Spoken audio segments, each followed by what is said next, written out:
Hello, everybody, and welcome or welcome back to the second shelf and to another recent reads on Sunday. And as you can see from the blouse, it's not hot anymore. It's fall weather. It's not only fall, 1st of September, start of the fall, at least for me and Adam, formerly known as Mama Tamori. But the weather has cooled down, at least here. I know that some of my friends in California, especially people in Sacramento, they really suffer from 114, but it has cooled down here. So I can wear something that is almost fall. It's a bit warm though, I have to admit. But I just wanted to celebrate fall. Anyway. Recent reads. What I will do today is I went through the books that I read for the 30 in 30 challenge, and those that are not going to be mentioned or had been mentioned in other videos. I will upload a video on Wednesday of the 1001 books by women that I need to read before I die, and there are a couple leftovers from the 30 in 30 challenge as well. But I have only 3 that are kind of left over that I hadn't talked about, that I had finished in the month of August. And the first one is this, My Phantoms by Gwendoline Riley, published in 2021. Gwendoline Riley is a British author, and she was hailed as one of the most significant younger 21st century writers. I think she's in her late 30s or 40s now, and I had never read her for some reason. And this was a present, actually, from 2 friends of mine who went on holiday, and I took care of their plants. And no plant died. So I got a book. I'm not good with plants, but anyway.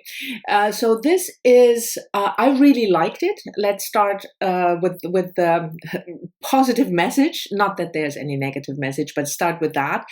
And if you hear a tiny bit of surprise in my voice, it is because the subject matter is normally not something I gravitate towards. It's a mother-daughter relationship.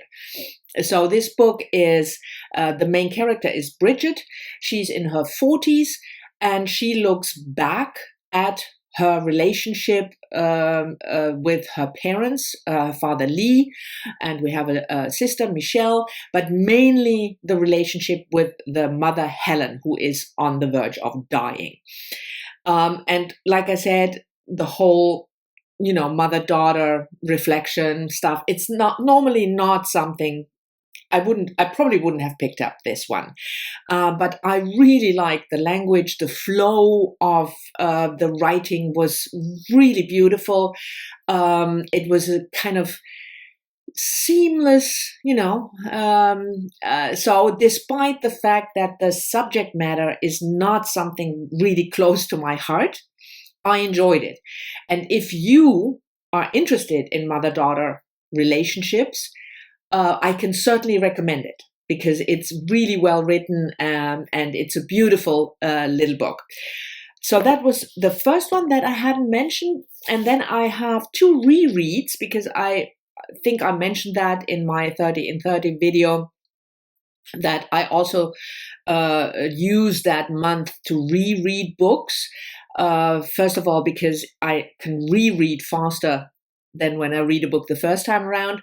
I don't reread enough.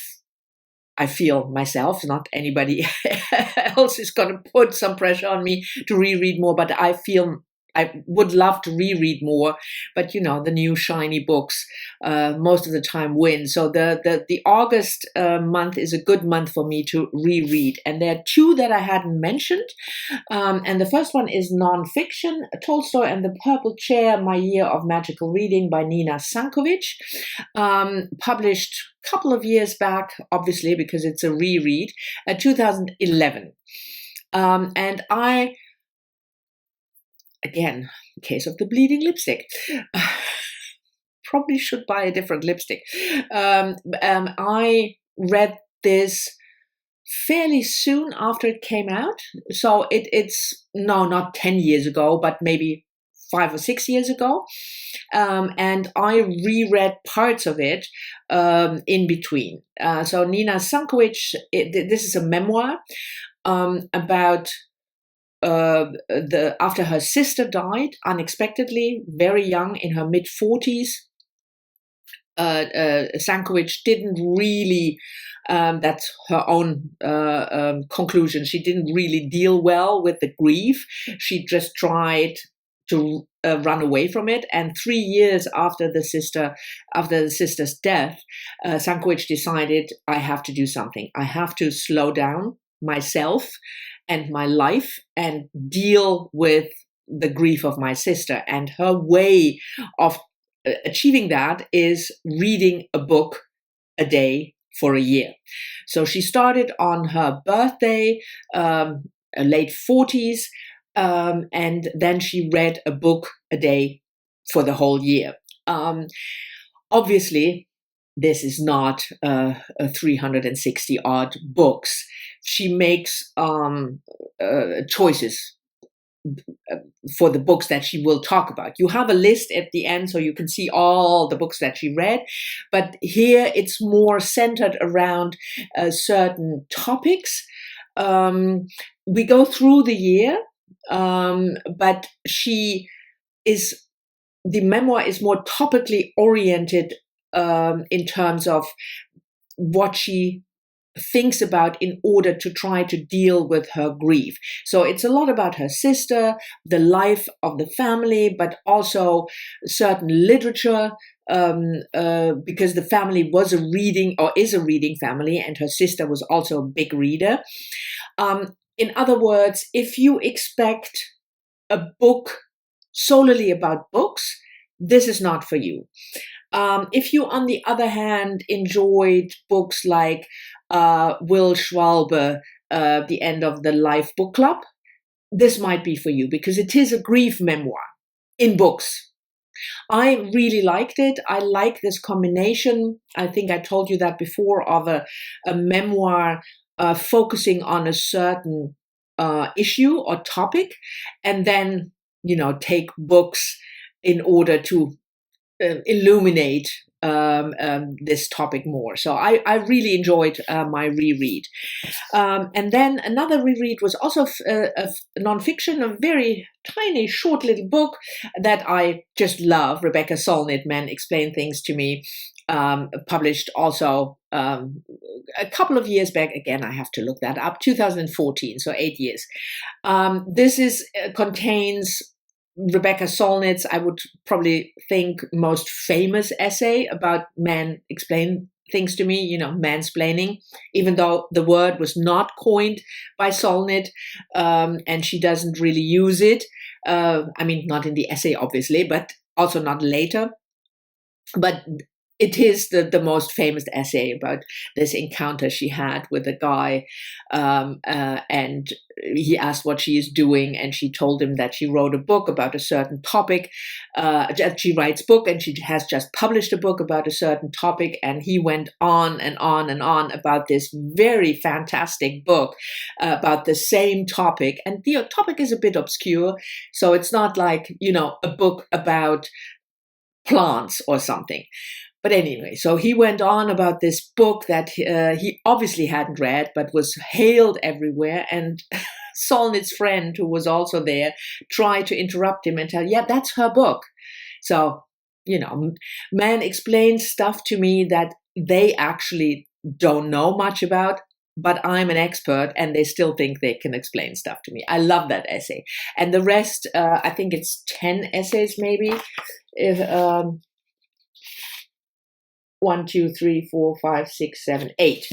And I just love her work, the way she writes about topics, including also her own experience, but not making it the center of it all, but being able to go beyond that. Yeah, it was a real joy to reread this one. So these 3 are the kind of leftover books that I finished in August. I'm still reading Salman Rushdie, at least a book a month, and I also continue buying books by him. I hope that he's on his way to recovery, but I still feel that it's my way of expressing support. I told you that in the video that I made, and I'm not going to talk much about the books because this is a channel dedicated to female writers, but I just wanted to let you know that I continue my journey through Salman Rushdie's books in the hope that this support will mean something.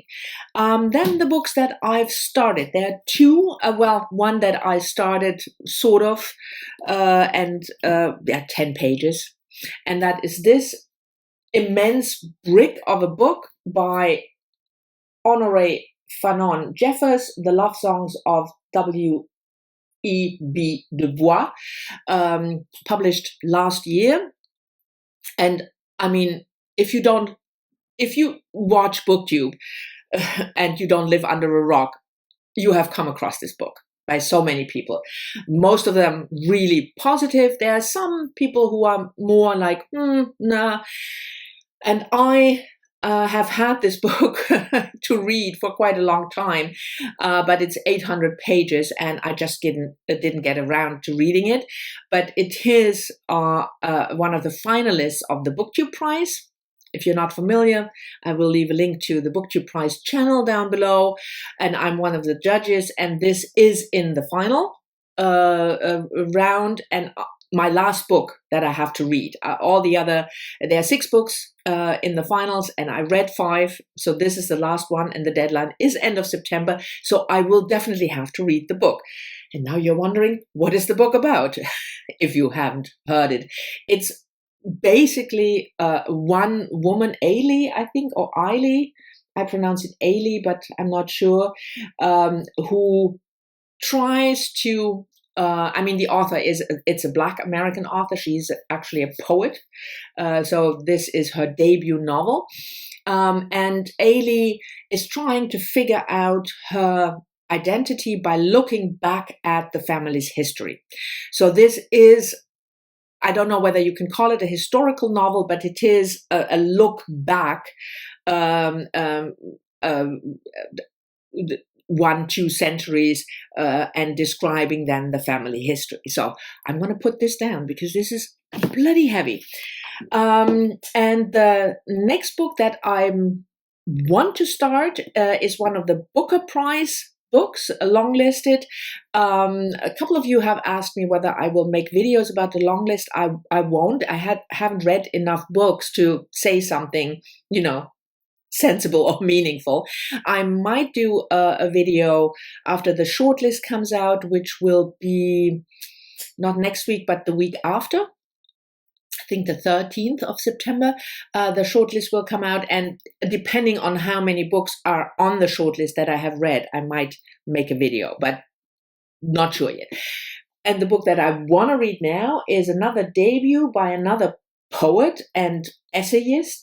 So they're more essayist and nonfiction than poet, I should say. Selby Wynne Schwartz, she published nonfiction books, and this is her first novel after Sappho, and it looks at women from the 19th century, so Virginia Woolf, 19th and 20th century, sorry, so Virginia Woolf is in there, and kind of imagines that they carry on not the life of Sappho, but that they take Sappho as an example of a woman artist who made her own way, and how these women will try to do the same. I mean, yeah, and it's more short pieces. For instance, this is a piece about Sarah Bernard. So it's not only writers, but it's artists more in general. I have read mixed reviews about this one. But I'm really interested in the topic. So this was one of the picks from the long list that I thought I really want to read. So let's see whether I can finish that before the shortlist has been announced. So this is it for my recent reads on Sunday. A very short video for me, 15 minutes. Thank you very much for watching. I hope you've enjoyed it. As always, I'm looking forward to your comments, and Yes, true to form, I'm behind again with answering comments. I will try to do that next week to catch up, but I'm still looking forward to your comments on this video, and I'll see you all soon in the next one.